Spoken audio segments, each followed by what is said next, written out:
Okay, so let's send a challenge.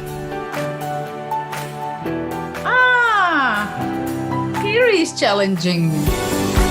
Nice graphics, easy to see. Oh, what are you thinking about? You're looking how it can be the most painful? Exactly. Okay, fine. That I give up a phone. He wants to be even rude.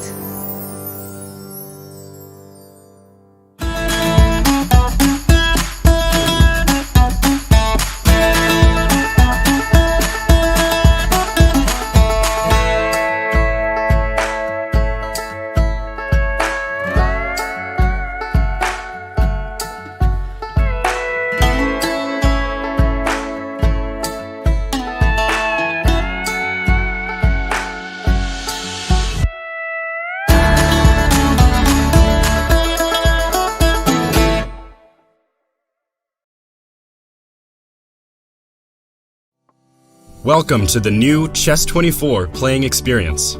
Play in light mode or dark mode. Choose from a range of time controls or create a custom game and get paired with players from around the world fast. Enjoy a polished playing experience while making moves on a fresh, responsive board to claim your victories. Train and improve with over 80,000 puzzles. And that's not all. Download now and discover what more you can enjoy in our brand new app.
So, hello everyone and welcome to my AMA today. I'm already looking forward to having some interesting questions.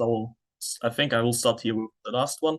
It says, what's I play for new chess openings in modern time? I'm not exactly sure what it means, but I suppose it's about what kind of chess openings there are in modern times, or what is mostly played. So, yeah, I would say mostly there are, like, by now so many openings work due to very strong engines that can hold quite much. So I think yeah,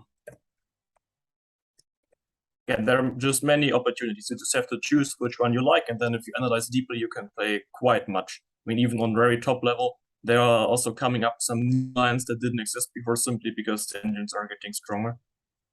So there are many different options due to engines.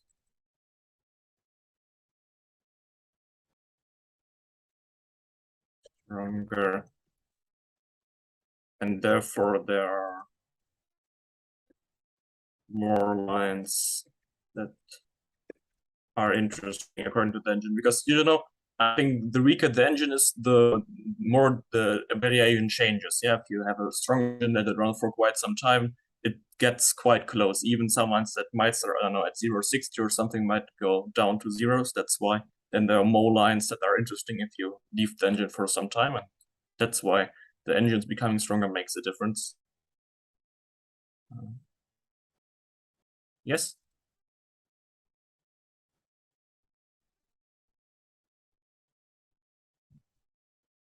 Okay.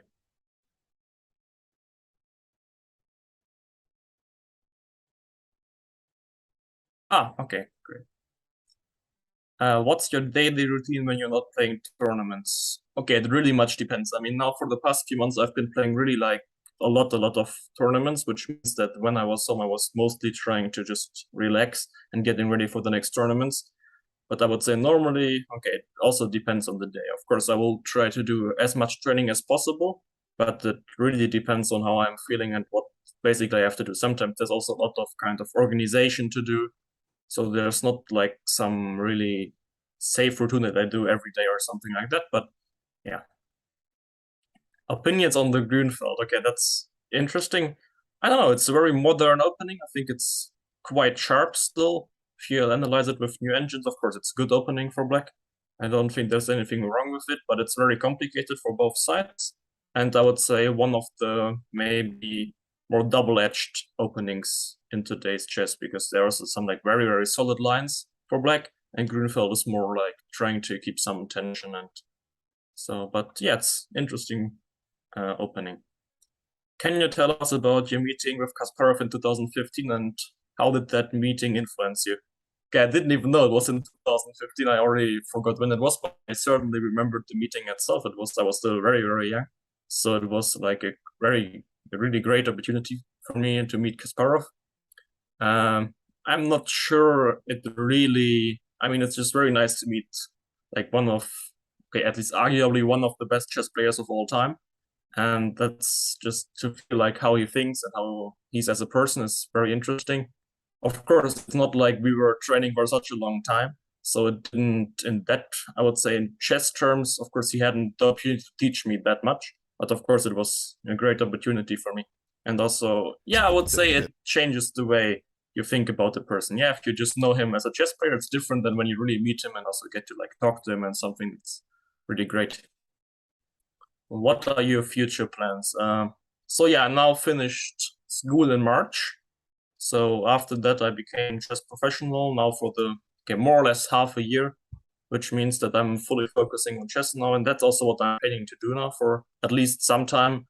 Also planning to do it for longer than that, but who knows? Yeah, sometimes something can go wrong and then maybe, chess is not going that well. But I'm planning to become a chess professional, and also for now I am, since I finished school.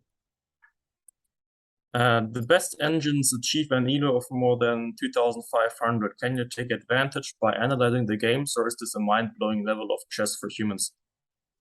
I would say it's possible to understand the moves the engine suggests, and if you know what the engine suggests, you can also explain why the engine suggests the move. It's just that for us humans, it's, I think, nearly impossible to play like an engine, or it is impossible to play like an engine simply because they make, first of all, no real errors. So it's not like they miscalculate some more or less easy stuff.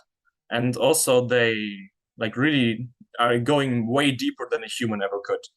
So I think those are two very important things. And also the thing that, as a human, you have some kind of feeling for chess. You understand which moves should be good, which moves shouldn't be.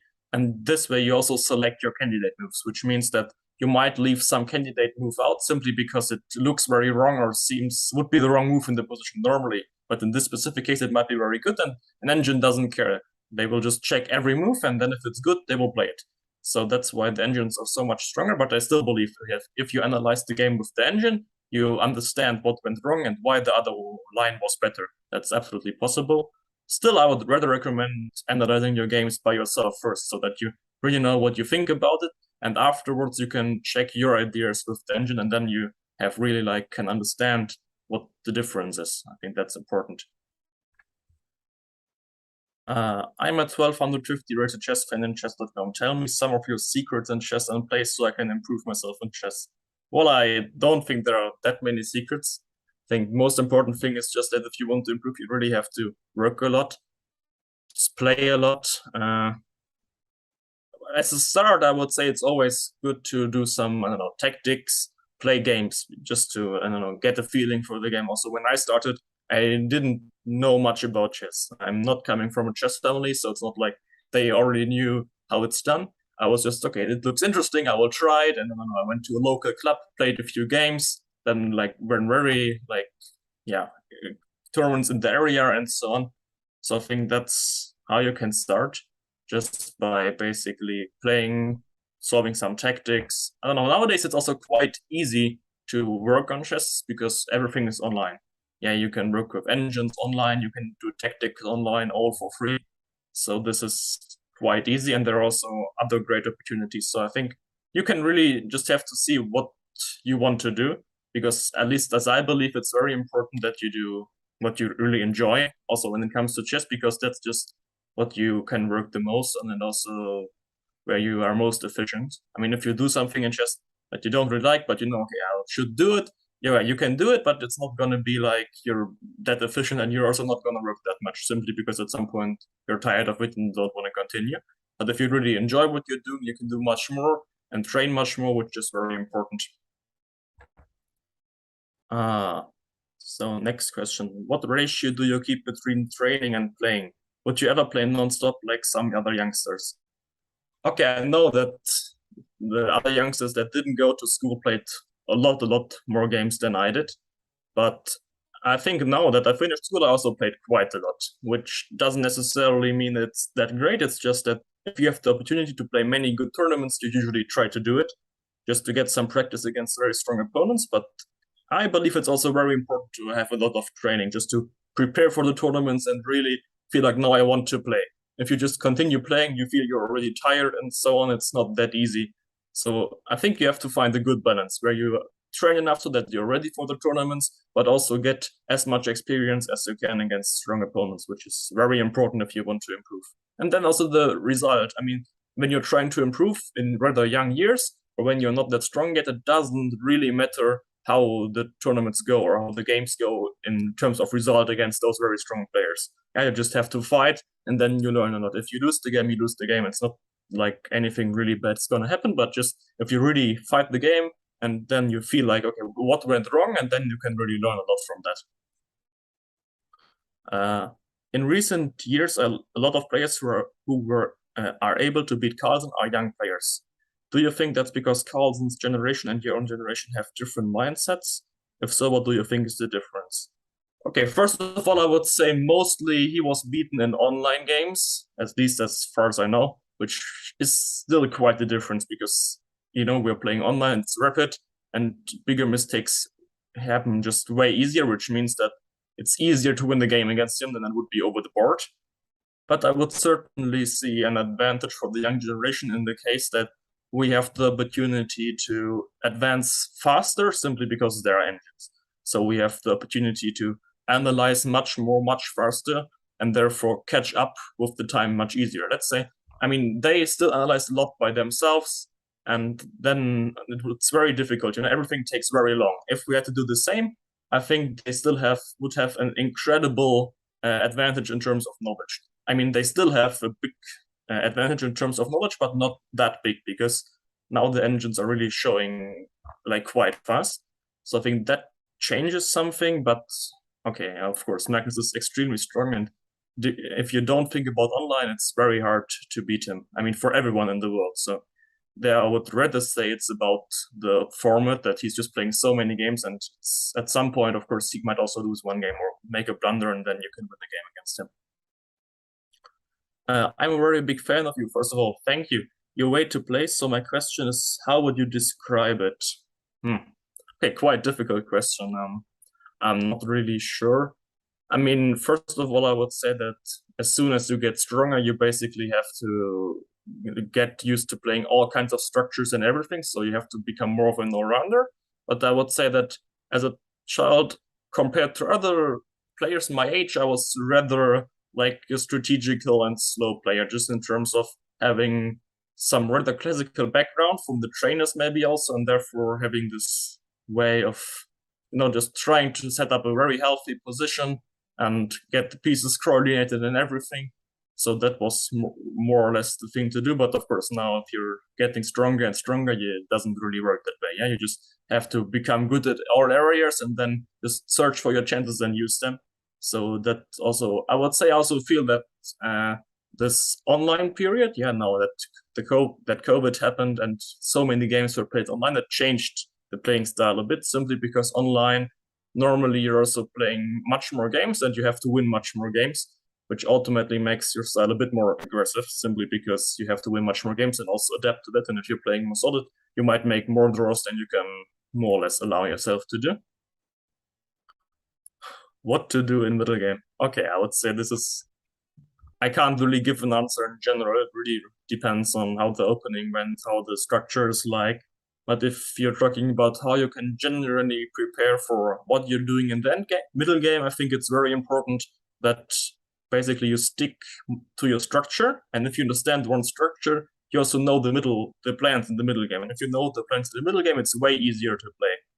Then yeah, you have an idea of where the pieces belong, what your idea is, what you really want to achieve. And I think then you don't have to think that much, which also is an advantage. You will not spend that much time, and it's easier to play. And also you're playing better. Yeah, I also know it's for myself that if you have a completely new structure, it simply is harder to find the right way. It's also not that comfortable. Yeah, you're feeling not that comfortable. So I would really say that important to know the structures, know the plans, and then it's good. Could you please recommend an opening for black against d4? I like open lines tactical games and need something sound. I've been playing Tarish, but on club level sometimes struggle with the isolated pawn. As white, I'm e4 player, love Italian Grand Prix attack, and as black, respond with French to e4. Okay, so to d4 there, I mean, I suppose we're talking about d4, and then let's say after knight f6, c4, e6. Of course, then there's, I don't know, something with g3, some Catalan lines, but that's a different story. I would say against Catalan, it's hard to suggest something that you just have to choose your line which you want to play with. I mean, it really depends. Yeah, there are many lines for black, and it's hard to say. But if we say we go for, I don't know, d4, knight f6, c4, e6, knight f3, d5, knight c3, probably if you're a rather aggressive and tactical player and like those positions, I would say Mirana might make sense. So to play c6 usually leads to some very complicated and complex structures, and it's also very sharp. So I would say that makes some sense there. Okay, maybe let's move on to the next question. How to approach a game? What are the important things to do before playing against a player? Okay, normally you get preparing the evening before the game, and then you can prepare, which means that you can use some kind of database with the player's games. Just search for the name, then you get the games he or she played, and then you know that what openings is your opponent playing, and then you can prepare against it. That's normally the way to do. And of course, if you know what openings your opponent is playing, you might also choose which one of your openings you're playing, because not everyone has only one line against, like, let's say against d4, you can also have several different opportunities what to play. And depending on who you play against or the style of that player is, I would say it might make sense to choose one opening specifically for the opponent. So that's also one thing you can do in preparation. Next question. Tell us what it's like to work with Peter Lecker. He was my favorite player during the 1990s. Yeah, I mean, it's certainly a great thing. I started working with him by now, I think pretty much 5 years ago, so already a very long time. And I can surely say that he has helped me really incredibly much to like also become the player I am right now. Not, of course, mainly with chess, but also simply just to know how to work on chess, how to live as a chess player, what's important, and all those things, simply because he was a top player for such a long time, and he really knows what it takes to become a top player and also how to work as a top player. So I would say this has really a great and very positive impact on my chess career. Do you have plans to play the next World Junior Championship? Okay, it's already quite a long time ago that I played one junior championship, so I'm not really sure about that. I would simply say that right now most top juniors don't play the World Junior Championships, and that's why no one really plays, and that's why it's not really on my radar for now, which means I'm not really planning on doing it. But okay, it depends. Maybe if, I don't know, the format changes or more players are going to play, I might change my mind on that, but at least it's not planned for now. Do you still play the piano or any other instrument? Well, I have to be honest that it came kind of short the past few years, simply because I spent so much time on chess, and I also was going to school, which also took quite a lot of time, and it was tough enough for me to balance both, like being quite good at school and also having a more or less professional chess career, and then there wasn't really time for practicing another instrument. So I have to say, sadly, the past few years I didn't really spend much time, but before I spent a lot of time for it, and of course it was very nice, but I don't know, I decided for chess, and that's why then I also now have to stick with it, and I was really trying my best to focus on chess and get as good as I can. Then I also have to make some sacrifices, and that was more or less one of those. How do you learn the openings? Okay, I would say most important is that you find a line you like playing for both sides. It doesn't really matter if you look at it from white or from the black's perspective. Just find the line you like, and then you have to analyze it. By analyzing, I mean normally using Chess Engine. I don't know, what's like Stockfish would be maybe the easiest because it's free and available pretty much everywhere. Then you could also check top games if you have a database, just the top games that are played on, not online, but just top games. When you look at those top tournaments, where Carlsen is playing, the world best players are playing, then you see how did they play the opening, and then you can learn from that because usually the top players really know what they are doing, so it makes some sense to follow them to some extent. And then you also understand more about the structure, because if you look at their games and they are the world's best players, then it's interesting to see how do they react to what kind of threats or what are their ideas in the structure, and then you can really learn a lot from, I think. What is your recommendation against the fantasy variation in the Caro-Kann? Okay, I suppose you mean from the black side, so just for everyone that doesn't know how the line is existing, it's e4, c6, d4, d5, f3, I think. Okay, there are many lines. I think, well, one of the most classical approaches would be d4, fe4, e5, and knight f3, bishop g4, which is quite solid, I would say, for black, but of course also tricky. It's just where the player will position. And I think e6 is more or less the modern main line. It's also solid. I mean, in one of my recent games, I played queen b6, which is also interesting. So again, I would say there are many options. I'm not sure any of those are really bad. It's just that there's no easy way. So all of those options lead to like a complicated structure and a complicated position, which means that you really have to know what you're doing. But if you look at it, I think more or less all of those lines should end up being fine for black. Yeah, I think I have to refresh the page to get more questions.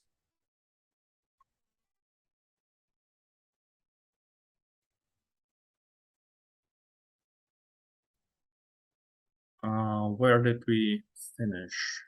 Okay, there came quite a few. What's your favorite animal? Oh, I don't really know. I mean, as a child, I was visiting like zoos quite much, so it was interesting. I mean, I always found like elephants fascinating as a child, I have to say, but I don't know. I generally really like animals, and also as a child really liked. So I don't really have a favorite animal. Then you became very variable around first e4. According to which criteria do you decide for your respective choice? Okay, I have to say it doesn't depend that much on the opponent. So of course I see what the opponent plays, and it depends to this extent that I would say if I see opponents, let's say, playing 3 different lines against e5, and I don't know, 10 lines against Caro-Kann, and only 1 against Sicilian, it might make sense to just choose Sicilian because I simply know what's going to happen. But of course, that is a rather rare case. Normally, players that stick to one line have one line against most setups, and players that are like jumping around a bit more and having more setups also have it against all lines. So I would say it depends on, first of all, the tournament situation. So I don't know, if it's last round and I know I need to win it, it's different to if I'm playing a top player and I know like draw would be a great result. That makes a difference. So we have the tournament situation that changes something. Of course, also the rating of the opponent, which changes something. And then also maybe what I feel most comfortable with. So it depends on what time control we are playing and also what I checked last. So I mean, it's not like I worked on my openings once and then I will only continue working on other openings, and the opening I worked on once will never be touched again. But it's rather that if I start with something, then it's like a constant work process. And then if I worked on it like quite recently, maybe that might also then I might more be like have a tendency to go to that opening simply because I checked it quite recently, and then I know better about everything. I remember better the lines and so on. Any upcoming tournaments you're looking forward to playing? And okay, I think for this year I don't have that many tournaments.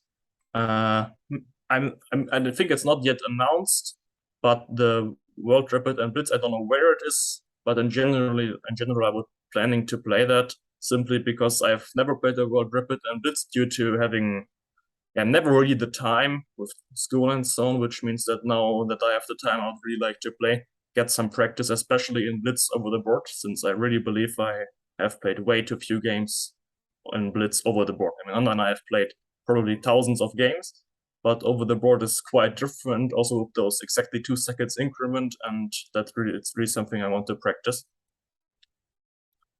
Hey Vincent, do you play any instruments? What kind of music do you like? Yeah, as I said already earlier, I played the piano as a child, but like I would say since a few years already stopped. My parents are both musicians, but from the classical music. So they play classical music. That's also what I grew up with, therefore. And that's also basically what I listened to as a child, simply because that is what I knew. In your opinion, what is the best time control in Blitz to play in order to improve? Okay, I would say it really depends on whether we're talking about online chess or over-the-board chess. Because I would say over-the-board chess, nearly every Blitz tournament is 3+2. And if all the tournaments are 3+2, which I would say more or less obviously makes sense to practice 3+2, since there's a time control you're going to play the most. And then if you're talking about online chess, it depends on which tournaments are coming up. For example, I don't know, there are many tournaments without increment even, so 3+0, which means then you really have to practice also some skills like, I don't know, pre-moving, moving fast without blundering too much or something. But if we talk about longer Blitz controls, for example, I don't know, 5+3 or something, then I would practice this kind of control. So I don't think it's a general thing, but rather what time control you're going to play next, what time control does the next tournament have, and then this time control is the one you should practice. How do you feel about being Germany #1 and possibly the best the country has ever produced after Manuel-Lasker? Okay, I'm happy to have this Germany #1 spot now. I'm not sure for how long, but okay, it is very nice. And also, I think now it has been, for me, very important to like cross 2,700 at least for 1 month. I think right now I'm below because I made 2 draws in Bundesliga and lost, I don't know, 2 points or something, but okay, I have to say, generally in Germany we have quite many quite young, strong players, also still improving, which is, I think, a very good thing. Also looking, I don't know, at some kind of team events like the upcoming Olympiads or European Championships, I think there's still a lot of potential compared to the last years. So I'm really looking forward to having like those teams, and also I think it's a nice team. Really, they also quite motivated. But yeah, it's nice to be #1, but I have to be honest, it doesn't feel that different compared to before. It's just that, okay, now I reached this goal, it is very nice, and now I continue working and try to improve. So it's not like just because I'm Germany's #1, I'm already feeling like I reached everything I want and I'm not gonna work anymore. Why do you love this knight F3, E3, B3? Okay, it's just something that I had a look at. It's quite easy to play for white. I've had many games with it, which means that I know the structure quite well, and that just means that in terms of if I'm playing Rapid or Blitz, it's rather easy for me to play the structure. I can play faster, which is important if you're going to lower time controls. And if you look at my classical games, I'm not playing it that much. So it's more of a, I don't know, online Rapid Blitz weapon, I would say. Is there a player from the past you can happily compare yourself to? Okay, I'm not sure exactly what the question means, because okay, what means compare? Yeah, of course you can always compare who was how good at which age, but I think it's not really fair if you compare 16-year-olds nowadays to 16-year-olds, I don't know, 50 years ago, because simply the possibility to work on chess and to get better at chess became so much more. So nowadays it's much easier to improve. So I don't really compare myself to earlier players like from the past. But of course, they have been great players, and I think it's very important to study their games in order to get a feeling for the game of chess and for how really to the roots of chess without engines. Yeah, how people were thinking, what were the basic ideas, and so on. I think this is very important, and also to see what changed, because even sometimes in the past there were games that they were thinking were great games and nearly perfect games, and if you check it now, you see that there still were quite many mistakes, and it's interesting to see that where does the engine disagree? Why does it think that, I don't know, at some point it was worse than what they thought back then? So I think still like old games, even if they didn't play perfect according to like new engines or something, it is very important to study those games simply to understand how they were thinking and how the structures work. How has it been like to work with Peter Leko? Okay, I think I already answered this question, so probably I'm gonna be trying to refresh again and see, look for more questions.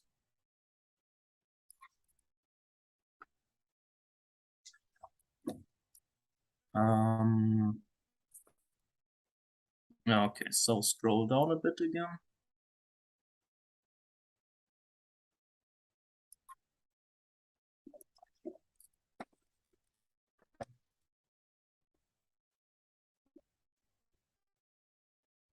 Can you consistently beat a strong engine with knight odds in the Blitz match? 2 pawn odds, what odds do you need to beat it consistently? Okay, to be honest, I've never tried, but I think in Blitz it would be even tougher. So, yeah, I would imagine with a knight it's quite good chances. 2 pawns, I don't know. I mean, really haven't tried it. I just know that engines are really much stronger than humans, and in Blitz it's gonna be like even bigger difference because they are much faster than we are. But yeah, I would say like with knight odds, I'm not sure I would win every game, but I think I would have an advantage against an engine, even against an engine with knight up, even though it's Blitz. But as I said, I could be very wrong on this one. It's just that I've never tried it. What is your best game ever? Do you have an immortal? Okay, for me, the most memorable games were when I was quite young and I beat like very strong players. For example, the game I played against Rapport in 2018 in the Grenke Chess Open, I was still 13, and at this time he didn't have the rating yet he has now, so he wasn't 2750 plus, but I think he was already very strong 2700 plus Grandmaster. And I was black, being 13 years old, and I don't know, rating about 2400 IM. So I don't know, quite decent chess player, but not too anything special. So winning this game was very important to me. Maybe also the game I won against Gelfand. I mean, he's, I would say, also a legend of chess. And I won against him, I think it was probably the same year, 2018, but already later. Maybe I was still 13 or just turned 14, I don't know. I think I was still 13. And beating him was also really an honor for me. I was very happy about that. And I think it was also a quite decent game. I mean, against Rapport, we got to a very messy position where we both made many mistakes. But I think against Gelfand overall, like, the precision was better. Did you like the food in Chennai? Yeah, I mean, I would say generally the whole Olympiad, I like quite much the organization. Our hotel was really good. The food was also very good. The rooms were good. I mean, we weren't allowed to leave the hotel. I think just for safety reasons, not that anything would happen to us, but simply the hotel was quite big, also with some parks and so on. So this wasn't really a problem in any way. During tournament, you're focusing on chess and don't have much time for something else. So I really liked the organization there, and also the food was good. Also, what opening for first e4 if you're used to King's Indian? Okay, so King's Indian, I would say, is the style of attack, freestyle, sharp positions, and then I don't know, maybe some kind of Sicilian would suit a King's Indian pair, simply because those are the most uneven and complicated positions and structures, I would say. Maybe this, yeah. But again, I think like if you have an opening and if you're a player, you really just, if you don't know what you want to play, just try some different openings out and see what you like, where you feel the most comfortable, and then start analyzing it. Yeah, it's not so easy to know for me, like just based on one opening that you're playing, what's the best opening for you. Just try something out, see what you like best, and then analyze it, and then you will see how it goes. Chess is very demanding. Do you still find time to meet friends or do some other sports? Yeah, chess is certainly very demanding. Friends, I try as much as possible. It's simply that, of course, during tournaments it's nearly impossible, and when I'm home, if it works, I do. And I think other sports are very important. I mean, during tournaments, it's not like you're doing that much sport, but I don't know, going for a walk or something like this is very important. Just to clear the mind, like think about nothing for some time, get something close to relaxation at least. But at home, if you just have a normal day, I really try to do some sports, for example, like biking or something. I think it's very important because you can't work the whole day on chess. I don't know. Even if you work 8 hours a day on chess or even 10, you still have some time for something else. So I think that it's always possible. Do you enjoy traveling? What are some of your favorite places you've traveled to for chess tournaments? Okay, traveling, I've visited quite many countries already, but it's not like you have to imagine I'm not going to a nice country and then I can walk around all over the place and see how is this, how is that, do some sightseeing. Mostly, even if I'm in a very nice place, it's just that I'm there and I don't see much of the city or any of the surroundings. But I don't know, I really liked South Africa. I was there for the World Junior Championship 2014, so I believe it was still for the under 10. It was just simply because it was so exotic for me back then. I think it's also the first and only time I've been to Africa, so this was very interesting for me. In Europe, okay, I really liked Barcelona as a city because I also had like one day to visit the city and so on. It was quite beautiful. But generally, I would say from the landscape, probably my favorite was Iceland. I played last year the European Individual Championship in Reykjavik and went to Iceland for that. And this was really, great experience for me. I mean, also there, I didn't see that much, but even only the ways from the airport to the hotel, I mean, it was quite far in Iceland. I don't know, like 1.5 hours or something. It was really beautiful. Which Indian youngster is the most promising? Okay, who knows? Yeah, I think there are so many. I don't know. I can name all the guys you already know. Of course, I mean, Gukesh is great, Erigaisi is great, Prak is great, Nihal is great, Sadvani is great. It's very tough to say. I mean, also those are the guys more or less around my age, but of course there are some others that are coming up right now that are even younger.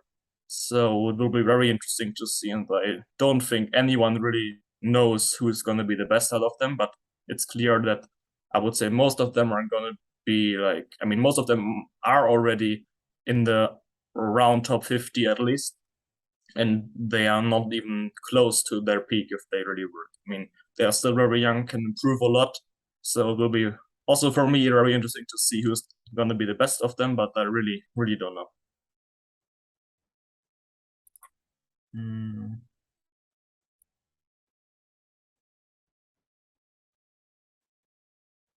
How did you feel after your spectacular result in Grenke?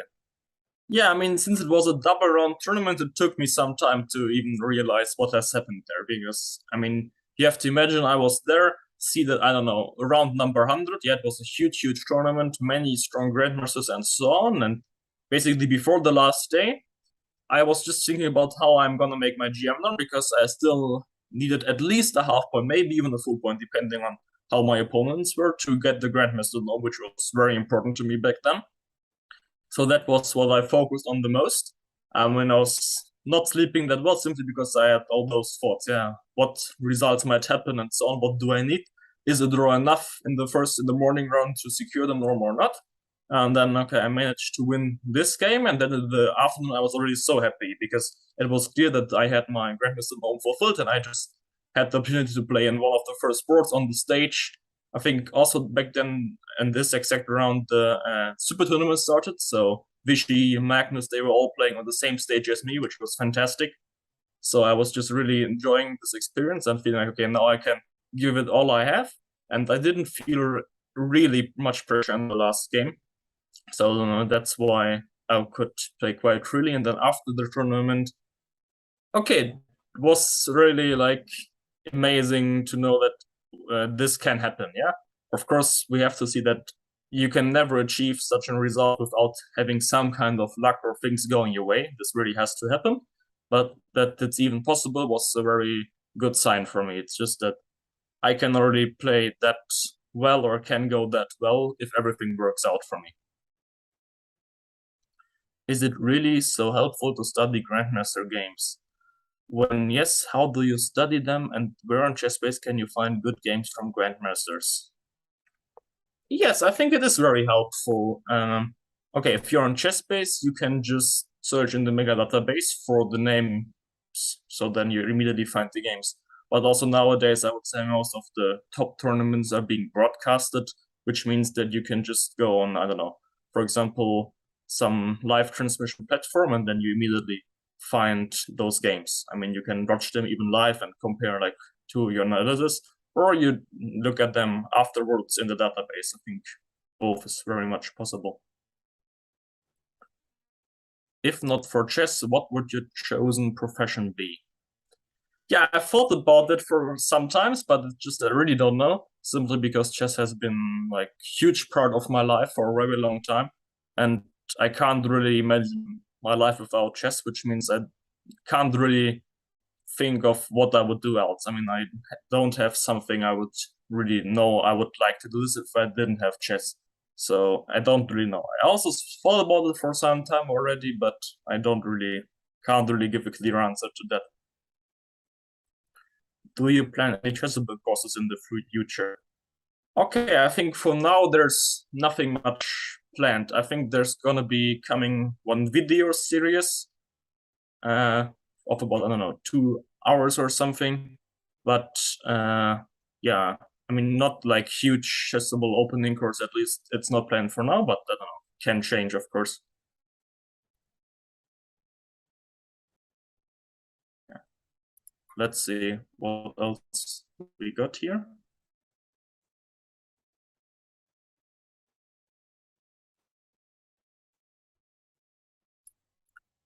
Do you listen to chess podcasts like Chicken Chess Club or watch the streams of Vicar, the Big Rig, or Hoshi? Yeah, I mean, it depends, of course. If you want to know what's going on the chess world, sometimes it's easy. Yeah, if you have nothing you really want to do and just want to relax, it can make sense to, I don't know, listen to some podcasts just to get an idea of what's going on in the chess world right now. So I do it sometimes, but not really frequently or that often, simply because I don't really have the time for it. But I think it's a good thing they exist, and they should also continue with their work. It's just that it's not really the thing. I mean, first of all, I would say if I want to know something about chess, then I do it if I have time. But if I have time, it's like a big if. Yeah, I don't have time for it that much. Usually I'm happy if I get done all I really need to do, and this is more like a bonus. Yeah, if I can do it, I'm happy to do it, but it's not that easy. Have you ever played an opponent where you felt that maybe they might not be entirely honest and could be cheating? If so, did you see anything to the arbiter? Okay, I would say in over the board chess, sometimes you might have some suspicion, but I don't think that then you will say anything to the arbiter. I mean, during an over the board game, I also didn't. I mean, it was very long ago, rather. So I don't know, in some youth tournaments maybe, but I don't really remember some clear cases. Online, yes, I sometimes had the feeling, but of course there's no one you could tell. And also, I mean, Yeah, it didn't happen that often to me, so but of course it's a problem. Yeah, I mean how you deal with it and so on, but I would say that's a huge topic and also a very controversial topic. So it's not so easy to deal with it.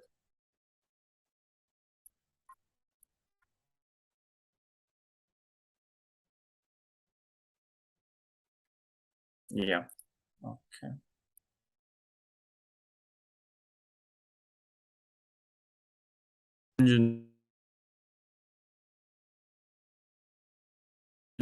Okay.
Yeah, I'm back now. Sorry for the interruption. I think connection in Germany sometimes is not the best, but I hope now it will work again.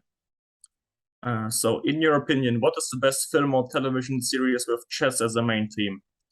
To be honest, I didn't watch that many films or television series with chess as a main theme. For example, like Queen's Gambit, I never watched, so I can't really have an opinion on that. I mean, I watched this documentary on Magnus's career, which I found quite fascinating because there are also some interviews with him, and I think you get quite a good idea of what it's like to be a chess player and how much it takes to become like world champion or a top player. And that was very interesting for me to see and also to like get some opinions of him. I think you also get to know him as a person a bit better. Sorry like that, but simply I didn't watch any that much different films or television series with chess as a main theme, so I don't really have a huge and important opinion on that. Which football club do you support?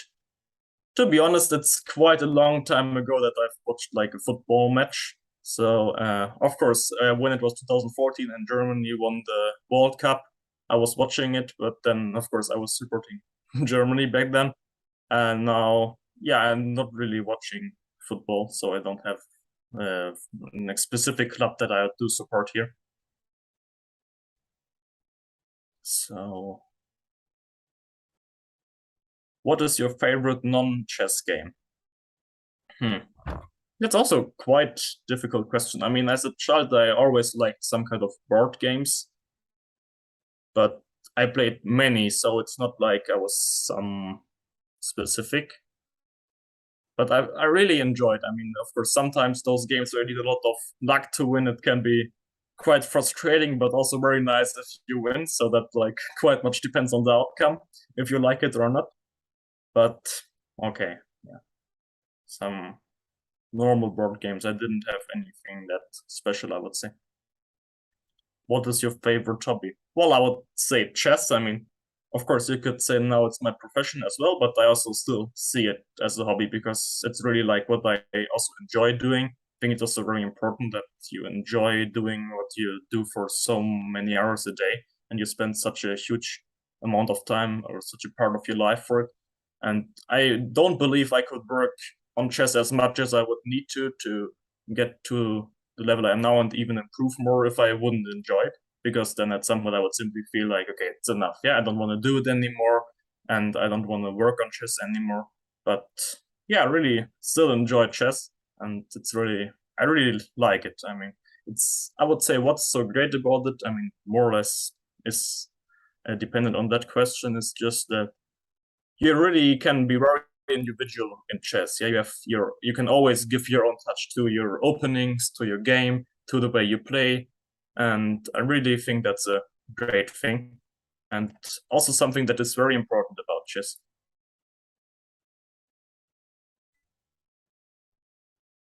How was your experience playing Magnus last time? On Norwegian TV, there was a discussion about the designer chair in the background of your game versus Magnus. Can you confirm your parents bought this chair and not your? Yeah, okay, I can certainly say I was not playing from my own room there, so it was was a workroom of my parents. So yes, I did not buy this chair myself, but it's my parents' chair. I can certainly confirm that. How was your experience playing Magnus last time? Well, okay, it was a very, very messy game. I mean, as after looking at it after the game, I saw that I was winning at some points. I mean, the first win I even saw, but I don't know, hallucinated some weird lines and thought that my queen will get trapped. But okay, it simply wouldn't. So I could have just gotten okay, maybe not objectively winning position, practically not that easy, but still winning position. And then okay, the second or third times I was winning, it was just that we were very low on time. But of course, still, it's very. I mean, I was unhappy with my play, simply, I have to admit, because you don't get the chance to beat Magnus that often. And of course, if you have a chance, you would really like to use that chance as well. So I really feel like I missed out on something, but okay, can happen sometimes. And specifically when you're low on time, of course, you don't really, you're not precise anymore, and you're not that calm enough to calculate everything easily. So basically just the first move that seems reasonable and comes to your mind, you calculate, and okay, if it more or less works, you play it because you don't have any time to calculate something else. But certainly it was missed chance, and yeah, I would have liked to use that chance for sure.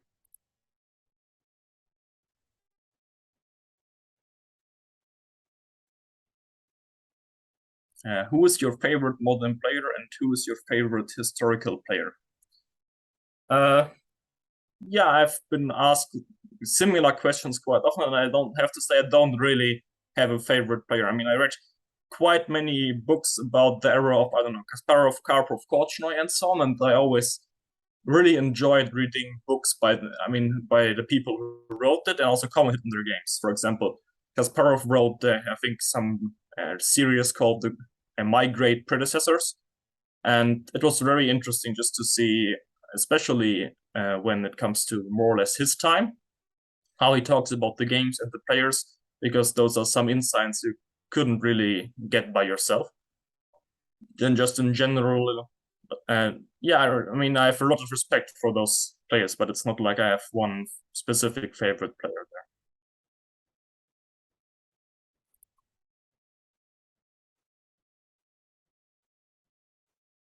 What are your favorite chess books and DVDs? Favorite chess books? I don't know. I really liked Gelfan's positional decision-making book. I think it was a really good book. But simply in general, of course, there are also tactic books that are very good. But also, if I come back, connected to the last question, I really enjoy books that are written. Let's say someone writes a book about his own games. I think that's very good, simply because they really have insights about their own games. You can understand how did the person think in this game. Yeah, what line did he calculate? Maybe where did he miscalculate something or something? And this is very important because then you can much more understand the thought process and therefore understand the structure and what you could improve compared to that.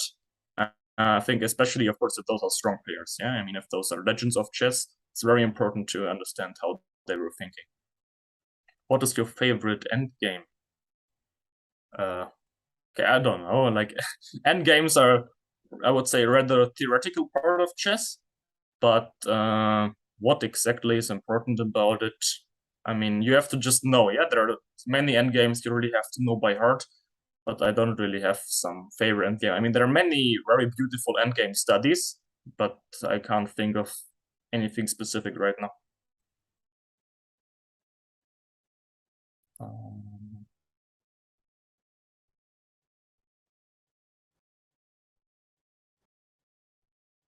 Okay.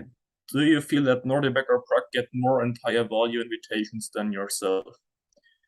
I don't know. I mean, I feel like I've been invited to quite many events as well, but it really depends. I mean, there was a time, like if I say, I don't know, 3 years ago or something, when they were much higher rated than I was. For example, I think Nordic, when at the Grand Swiss at 2019 Isle of Man, he was already 2620, 2630, when I was still around 2520, which means that he was much higher rated, and it's normal that, you know, if someone is more or less the same age and has 100 rating points more, then maybe they are rather likely to get those invitations. But in general, I don't think I have any reason to complain there. But of course, it's very important to get good invitations, I mean, for everyone. And since there are so many strong youth players, it's not that easy to get all the invitations you would like to get, simply because, you know, not everyone can get invited, but everyone likes those opportunities. Your opinion on your colleague chess youngsters Prag, Nihal, Yukesh, Erigas, Yapsator, Piruja, Abimanyu, Isipenko? Well, they are all extremely good, that's for sure. I mean, most of them I've played against already. I would say Firuja is more or less, I mean, you can exclude from this list simply because he's already a top player, I would say. I mean, he's top 5, at least in terms of rating. So that's a bit different than the rest. And Abimanyu, of course, he just became the youngest Grandmaster of all times, which is an incredible achievement, but he's still quite young, so it's hard to say where he's going. And talking about the players my age, of course, you have to remember about Gukesh that he's still very, very young, yes? So I think he's like 1.5 years younger than me. And of course, that's incredible. I think he's the youngest of those other players, which certainly makes a difference. Maybe not that big of a difference, but still, I mean, if you're quite young, you can improve quite much. And I think he has more time than the rest of us, but certainly all incredibly good players, and it will be very interesting to see like who's getting where and so on. Okay, so I think that's it for now, and yeah, then goodbye, and I think we will see us tomorrow again, same time, 6 p.m. for another Banter Blitz. Welcome to the new Chess24 playing experience. Play in light mode or dark mode. Choose from a range of time controls or create a custom game and get paired with players from around the world fast. Enjoy a polished playing experience while making moves on a fresh, responsive board to claim your victories. Train and improve with over 80,000 puzzles. And that's not all. Download now and discover what more you can enjoy in our brand new app.